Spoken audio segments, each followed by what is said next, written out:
बुनियादी सवाल यही है कि हमने ये देखा पिछले 1.5 से 2 साल के अंदर कि जो भी पीडीएम के प्लेटफॉर्म से फैसले हुए उसमें बड़ी तवील मुशावरत होती थी, बाकायदा इजलास होते थे, सरबराही इजलास होते थे, सेकंड टियर लीडरशिप की आपस में नशिस्तें होती थी और मुशावरत से फैसले हमें तमाम नज़र आ रहे थे। लेकिन अब ये क्या मामला है कि अदम एतमाद के ऊपर भी खा वो महंगाई का इशू हो या दीगर जो मसाइल हैं वो एक दूसरे के ऊपर जिम्मेदारी डाली जा रही है और कोई जिम्मेदारी इज्तिमाई तौर के ऊपर पीडीएम कबूल नहीं कर रही।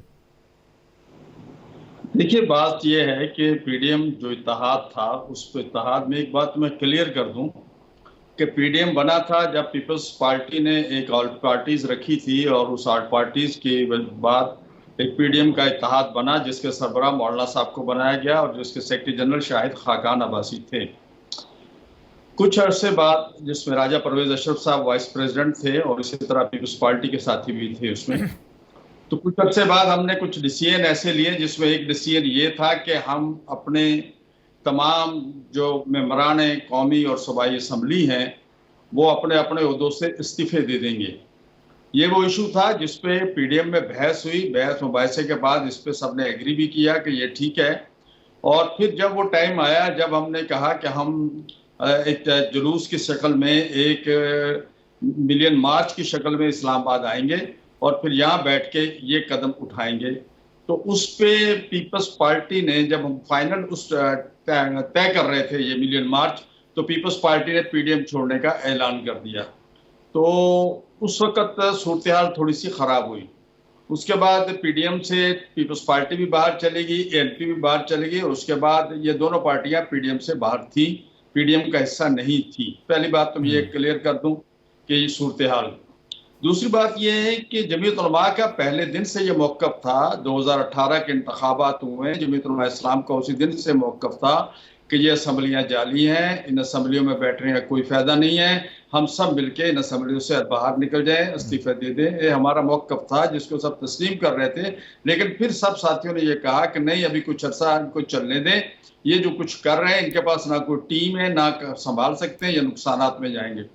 तो नतीजा जो निकला कि हमें मजबूरन साथियों के साथ चलना पड़ा और हम उस असम्बली का हिस्सा रहे तादम जब असम्बली की मुद्दत पूरी हुई।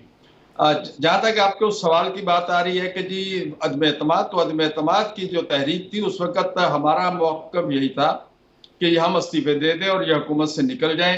लेकिन फिर चूंकि सबके साथ मिलकर चलना था, पीडीएम का मौक़िफ़ यही था। पीडीएम में शामिल जितनी पार्टियां थी, जो बाकी बची थी 2 पार्टियों के अलावा, उन सबका यह मौक़िफ़ था कि हमें इंतखाबात कराने चाहिए फौरी तौर पे और इंतखाबात की सूरत में हम हुकूमत इंतखाबात की सूरत में इस वक्त पोजीशन भी ठीक है और हमें फिर कितना टाइम मिल जाएगा कि ये बिगड़ी हुई मईशत जो है इसको हम संभाल पाएंगे। लेकिन फिर सब साथियों के साथ बात करनी होती है, तो पीपल्स पार्टी के जनाब आसफ अली जरदारी साहब का मशवरा था, दबाव भी था, उनका मौक़िफ़ भी था कि नहीं, अदम एतमाद की तरफ जाया जाए। और ये अदम एतमाद की बात हुई तो फिर अदम एतमाद पे पीडीएम ने भी, चूंकि सब ने मिलकर चलते आ रहे थे 3.5 साल से, तो पीडीएम ने भी उनके साथ, हमारा मकसद ये था कि ये हुकूमत जो मुल्क को तबाह कर रही है इससे कैसे जान छूटे, तो हम सब ने उनकी तायद कर दी।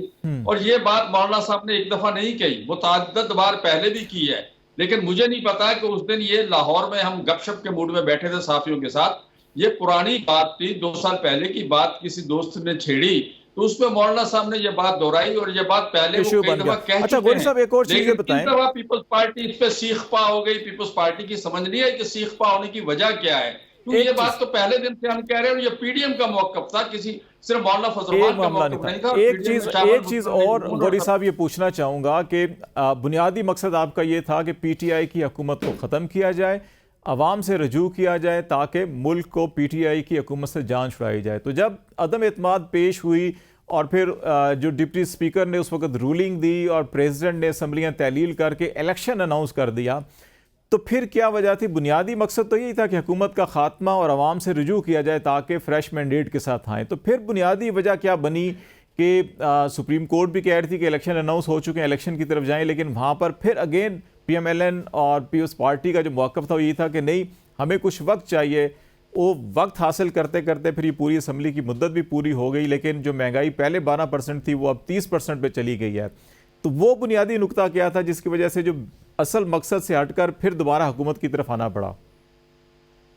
देखिए, बात यह है कि वो मकसद ये था कि हम उस हुकूमत से छुटकारा चाहते थे, लेकिन इमरान खान फिर अपनी मर्जी का सेटअप लाते निगरान, क्योंकि असम्बलियां वो तोड़ रहे थे, तो फिर उनकी मर्जी का सेटअप निगरान आता। तो ये सारी सूरत हाल हमारे सामने थी। हमने पिछले 3.5 साल का तजर्बा भी किया था। हमारे सामने 2018 का इलेक्शन, उसकी निगरान हुकूमत भी थी। हम ये सब चीजों को गौर से देख रहे थे, हम आगे की तरफ देख रहे थे, आगे ये मसाइल क्या पैदा होंगे।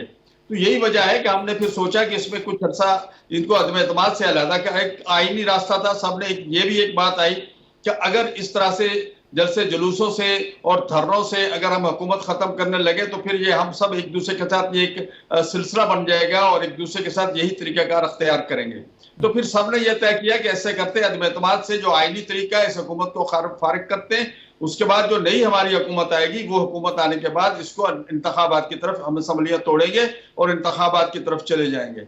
लेकिन बदकिस्मती से जब हमने हुकूमत संभाली और अंदर जो कुछ हुआ, ब्लेंडर हमने देखे, उसके बाद फिर हमारी जरूरत नहीं कि हम असम्बलियां तोड़े। हमारी जरूरत ये थी कि मुल्क बचाएं। और फिर हम सबका मौकफ था, किसी एक पार्टी का मौकफ नहीं था कि मुल्क को बचाने के लिए इसको लेके आगे बढ़ना है। तो फिर हमने इस वजह से हुकूमत का सब हिस्सा बने और ये हुकूमत को चलाई। वरना मुआशी तौर पर हम उस वक्त, अगर कोई निगरान गवर्नमेंट आती या उस वक्त हुकूमत इमरान की मजीद रहती, तो ये मुल्क आपका 100% डिफॉल्ट हो चुका होता। लेकिन गौरी साहब, एक एतराज़ आप पे ये भी किया जाता है कि उस वक्त शायद इसलिए आप आखिरी दिन तक हुकूमत करते रहे कि आप पब्लिक सपोर्ट जो है PDM वो खो चुकी थी। एक ये एतराज़ है इसके ऊपर। और अभी भी ये कहा जाता है कि असम्बली तहलील से जो 4 दिन पहले मरदमशुमारी के नताइज की बाज़ाब्ता मंजूरी दे के उनका ऐलान करने का मकसद भी ये था कि हल्का बंदियाँ आए, हल्का बंदियों की वजह से इलेक्शन ताख़ीर हो। और दूसरी तरफ आइन ये कहता है कि 90 दिन के अंदर इलेक्शन होना ज़रूरी है। तो ये आप नहीं समझते कि वो फ़ैसला जो पूरा 1 साल हुकूमत करना, उसके अंदर महंगाई का बढ़ जाना, पब्लिक सपोर्ट आपकी ख़त्म हो जाना, और फिर अभी आपको फिर ये ना सिर्फ पंजाब KP के इलेक्शन जो है नहीं हो सके 90 दिन के अंदर, अभी मरकज़ और पूरे मुल्क के अंदर दोबारा ये दिखाई दे रहा है कि 90 दिन का मामला जो है कि वो दोबारा आईनी बुरान की सूरत इख्तियार करता जा रहा है। तो ये नहीं समझते कि पॉलिटिकली आपसे कोई गलती होगी है उस फैसले में? नहीं, ऐसा नहीं है। ऐसा नहीं है। पहली बात तो ये है कि कोई इसके लिए 1 साल नहीं चाहिए, महीना 1.5 महीना चाहिए। और उसकी भी बात आ गई है, चीफ इलेक्शन कमीशन साहब का ऐलान आ गया है। मरदमशुमारी भी एक आइन का तकाजा था कि ये लाजमी होनी चाहिए इस इंतखाबात से कबल। ये भी एक आइन का बहरान था। अगर आप उस तरफ देखें तो ये भी एक आइनी बहरान था, अगर हम मरदमशुमारी के रिजल्ट को तस्लीम ना करवाते। मार्च के अंदर तो रिजल्ट तरतीब आ गए थे ना, और वेबसाइट पे भी आ गए थे अप्रैल मई के अंदर। तो फिर ये तो 3-4 महीने डिले करने का मकसद तो ये था इलेक्शन डिले हो जाए। नहीं, इंशाल्लाह फरवरी में हो रहा है इलेक्शन। चीफ इलेक्शन कमीशन साहब ने डेट दे दी है, उन पे एतमाद है। और ग्राउंड रियलिटी भी ये है कि 2 महीने से कुछ फरवरी में अगर वो हो रहे हैं तो इससे कोई फर्क नहीं पड़ता, क्योंकि वो भी आईनी तकाजा है। जो कुछ हुआ है, मरदमशुमारी आईनी तकाजा थी, आइन की जरूरत थी। और उसके बगैर जो होता इलेक्शन, उसकी हैसियत गैर आईनी होती, और वो भी जरूरत थी।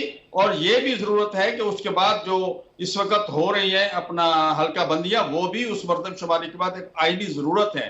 तो अगर महीना 2 महीने ऊपर होते, महीना 2 महीने में कोई क़यामत नहीं आती। ये तो होता है कि खुदा ना खासा, अल्लाह ना करे, कोई ऐसी सूरत कि सालों की बात हो रही है और अवाम का ओपिनियन तब्दील करना है। तो अवाम का ओपिनियन महीने 15 दिन में तब्दील नहीं होता। एक बात तो ये ज़हन में रखें आप। और ये लाजमी है, यह आइन का हिस्सा तकाजा है और इसको पूरा करना चाहिए। मैं चाहता हूँ इलेक्शन कमीशन की बात को मानना चाहिए। वो जो कह रहे हैं दुरुस्त कह रहे हैं। और जहां तक पीपल्स पार्टी है, पीपल्स पार्टी के मौक़िफ़ की मुझे समझ नहीं आ रही, इसलिए कि पीपल्स पार्टी ने जब ये इजलास हुआ था अपना मुश्तरका मफादात कौंसिल का, जिसमें ये अप्रूव किया गया है मरदमशुमारी को, तो उसमें मुराद अली शाह साहब तशरीफ रखते थे। पीपल्स पार्टी के वज़ीर आला तशरीफ रखते थे, जो बाकी वज़रा थे वो भी तशरीफ रखते थे। तो उनकी मर्जी शामिल थी। और साफ ज़ाहिर है जब आप उसको अप्रूव कर रहे हैं तो इसका मतलब फिर इसके बाद हल्का बंदियों में जाएंगे। तो ये तो इतने तो बच्चा वो भी नहीं था मुराद अली शाह। बहुत शुक्रिया।